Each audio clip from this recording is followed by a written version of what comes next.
Hello everyone and welcome in today's video. So in this session we will discuss an essential concept in software system, that is privileges. So understanding this is a crucial for maintaining system security and ensuring smooth operation. Friends, my YouTube channel name is Pharma Quality. So please view, like, comment and subscribe my channel. So first we will understand what are the privileges in terms of software system. So the privileges refers to the rights and permissions assigned to users, roles or systems to access, modify or execute functions within a software system, right? Basically these privileges determine what action a user or system can perform. For example, some users may have the privilege to view the data only, while others may have the privilege to edit or delete the data, right? So assigning the privileges correctly is vital to prevent unauthorized access and protect sensitive information, which are very important in the regulatory environment, right? So now next, let's understand what are privilege groups. A privilege group is a category assigned with specific privileges. So these groups simplify the management of permissions by assigning relevant rights. So the common privileges groups include administrator, lab manager, reviewer or developer, analyst or operator, right? For example, administrator, they may have the full system access to configure setting and manage the users, and lab managers may have the rights to oversight the laboratory operation and assess the critical data, and reviewer may have the permission to review and develop specific workflows or method or content, right? An analyst or operator may have the access to perform the routine task and execute assigned activity.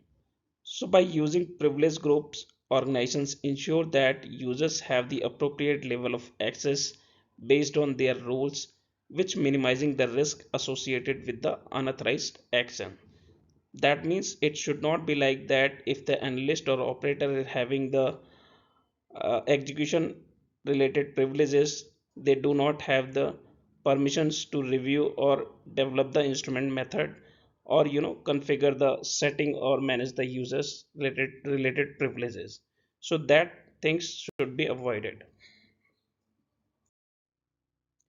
So in this segments, let's talk about why proper privilege management is so critical in the software system.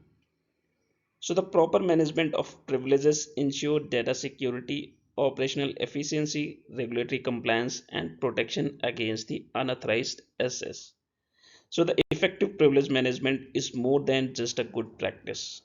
It's a cornerstone of secure and compliant system operation. Now let's focus on the key objective of privilege management and why it plays a vital role in maintaining secure and efficient systems. So the objective of the privilege management, which includes minimize the security risk. So it will prevent the unauthorized access to sensitive data and system resources by ensuring privileges are assigned properly. Right. Next, it ensures regulatory compliance. So align with the standards such as 21 CFR Part 11 to meet the legal and industry requirements, which protecting both the organization and its stakeholders. Next, it enables operational efficiency. So grant users the appropriate level of access they need to perform their task, ensuring productivity without compromising system security. Right. So by achieving these objectives, organization can create a secure, compliant, and efficient operational environment. Right. So now in this section we will discuss about the responsibilities of different privilege groups. So let's understand this with an example. For example, you are having a privilege group, that is administrator. So the administrator is the user with the highest level of access and they will be responsible for system configuration, maintenance, and user management. So for example, they can perform the tasks such as configure the system settings, create, modify or delete the users, assign the privileges, right? Next is the privilege group, that is lab manager. So lab manager may responsible for overseeing the laboratory operation and ensuring compliance with the procedures. So for example, the lab manager can perform the tasks such as approve or reject the lab activities. They can monitor the workflows. They can access the audit trials, right? Next is the reviewer. So the reviewer is the user who can review the data or develop the method, process or configurations, right? So they can perform the tasks such as review and approve the test results or edit and validate the method or processes, right? Next is the analyst or operator. So they are the user who will be responsible for executing the task such as performing the test and recording the data. So they can perform the tasks such as they can perform the analysis, they can enter and save the data, and they can operate the respective equipment, right? So now let's dive deeper into the another essential tool for effective privilege management, that is privilege matrix, right? So privilege matrix is a structured framework that defines the access rights and responsibilities assigned to different user roles within a system. It helps ensure that users can perform only the tasks required for their role, promoting the security and compliance, right? So, a well defined privilege matrix is the foundation of secure and compliant system, right? So, let's understand this with an example.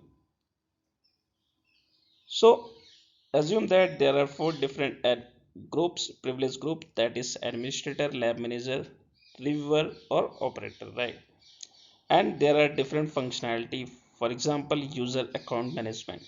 So the user account management privilege will be given to only administrator group because they are mainly responsible for such task.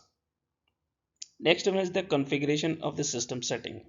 So again the administrator will be responsible to configure the system setting, and they will be assigned for these roles. Next one is the approve or reject the test results.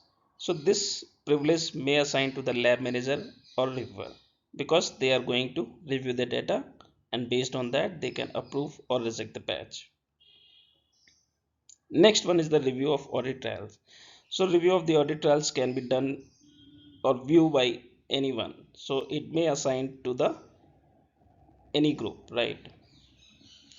Next one is the method creation. So method creation is mainly responsibility of reviewer. So reviewer group may have the this method creation privilege. Next one is the perform analysis. So analysis perform or any process operation execution will be the responsibility of operator or analyst group.